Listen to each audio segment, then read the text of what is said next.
Buenas tardes, mi nombre es Angélica García Hernández, estoy haciendo mi estancia que se refiere al servicio de alimentos. Soy estudiante de la licenciatura en Nutrición Aplicada en la UNADEM, Universidad Abierta a Distancia de México. En esta ocasión vengo a platicar con ustedes sobre un tema muy importante por ejemplo, que es para nosotros importante. ¿Por qué? Porque nosotros estamos a cargo de un comedor escolar y por lo tanto debemos de tener higiene en los alimentos. Entonces nos dice higiene en los alimentos en el servicio de alimentos.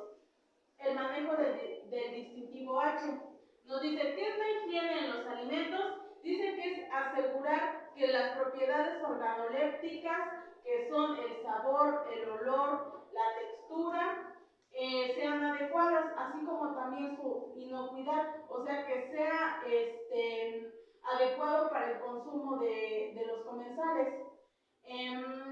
Hay diferentes factores que contaminan a los alimentos. Por ejemplo, son los biológicos, los químicos y los físicos.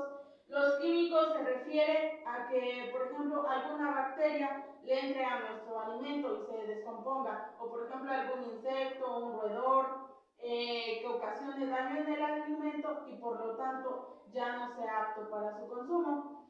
También tenemos los químicos, por ejemplo, cuando usamos cloro, por ejemplo, supongamos que no sé si por accidente o porque a lo mejor no tenemos microdin y decimos, ay, le voy a agregar cloro para que se desinfecte. No es adecuado. ¿Por qué?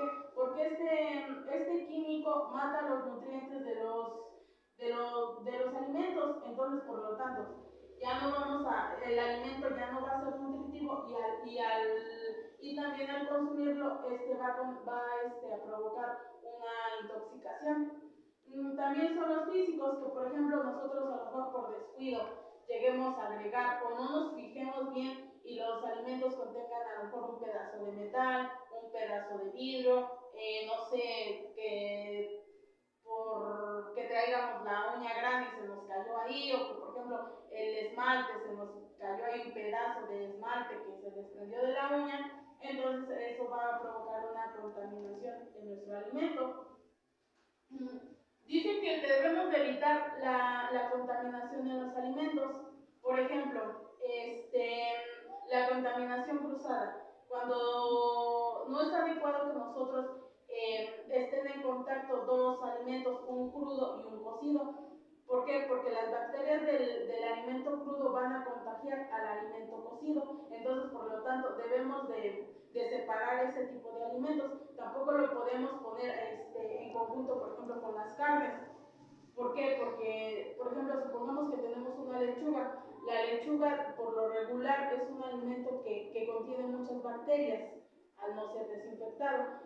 Contiene demasiadas bacterias, entre ellas la E. coli. Si nosotros ponemos una lechuga y al ladito ponemos un pedazo de carne, este tipo de bacteria va a entrar a la carne y la va a descomponer y también va a infectar este alimento. Entonces, eso es la contaminación cruzada. O sea, vamos a separar los alimentos crudos de los cocidos y lo mismo también las carnes. Igual tienen que tener una separación o un espacio en nuestro refrigerador. Tiene que tener un espacio separado de los alimentos crudos. La producción de toxinas es lo que les decía, por ejemplo, de las bacterias que se pueden pasar de un alimento hacia otro. Una bacteria necesita temperatura, humedad, un pH apto para que ésta se pueda reproducir. Y pues las bacterias por lo regular se producen rápidamente. Y la contaminación química era como lo que les decía sobre los factores químicos, que por ejemplo cuando nosotros le agregamos a nuestro alimento, supongamos que cloro, o por ejemplo no enjuagamos bien el recipiente donde vamos a poner la lechuga y este tiene detergente, vamos a contaminar nuestro alimento. También es indispensable que nosotros como cocineras mantengamos una higiene personal adecuada. Por ejemplo, se sugiere que el baño sea diario, que portemos el uniforme correcto, el cabello esté recogido, las uñas no estén largas ni tampoco con esmalte. ¿Para qué? Para que nuestro alimento sea inocuo y sea apto para el consumo y no provoquemos alguna enfermedad de transmisión alimentaria. También es importante la higiene en las manos. Antes de preparar nosotros un alimento tenemos que lavarnos perfectamente bien las manos y pues también secarlas. ¿Para qué? Para que no contaminemos el alimento. Y cuando, por ejemplo, terminemos de preparar un alimento, nos lavemos las manos y continuamos preparando el siguiente. Igual, la clasificación de los residuos, estos deben de estar, por ejemplo, en un bote distinto.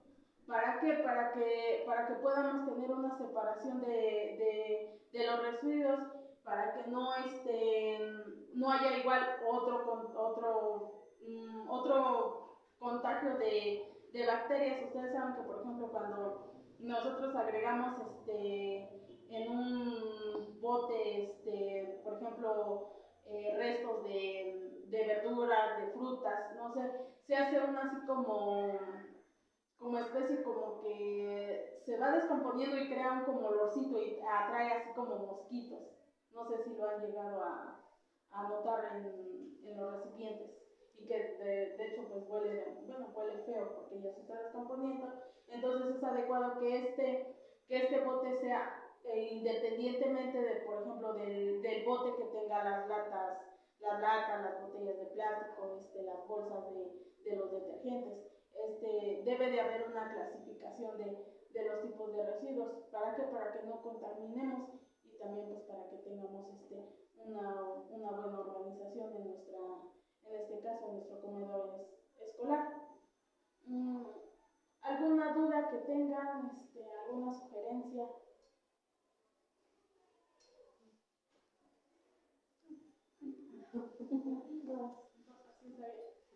Bueno, por mi parte ha sido todo. Les agradezco mucho su atención. Muchas gracias.